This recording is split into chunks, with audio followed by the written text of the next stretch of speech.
Une réalité quotidienne, ce que personne ne peut voir.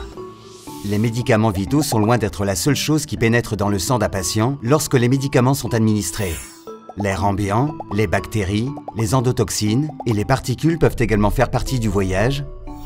Mais comment ces particules se développent-elles? Une des possibilités est que les médicaments interagissent entre eux. Cependant, les particules peuvent également s'introduire dans les médicaments lorsqu'une ampoule est ouverte ou lorsque les bouchons en caoutchouc sont percés. De plus, les fluides peuvent transporter des particules depuis le matériel de perfusion, comme les sets d'administration et les robinets à 3 voies. Et bien sûr, les médicaments contiennent eux-mêmes des particules. Il n'y a pas de réglementation en vigueur pour les particules inférieures à 10 micromètres dans les solutions de perfusion. Par conséquent, toute particule inférieure à 10 micromètres peut être perfusée au patient.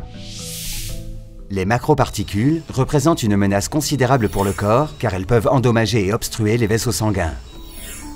Même les petites microparticules et nanoparticules peuvent déclencher des réactions systématiques du système immunitaire et inflammatoire.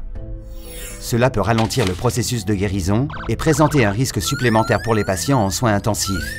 Voici une question pour vous. À votre avis, combien de nanoparticules ont été transportées par perfusion d'un autre patient en unité de soins intensifs depuis le début de cette vidéo?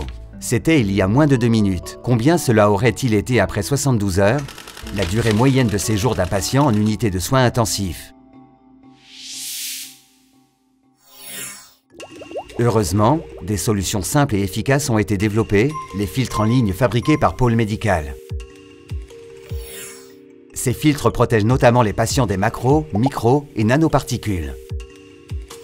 En fin de compte, les filtres protègent les patients des risques pour la santé liés aux particules et minimisent le temps qu'ils doivent passer en unité de soins intensifs. Nous vous en dirons plus à ce sujet dans notre prochain module.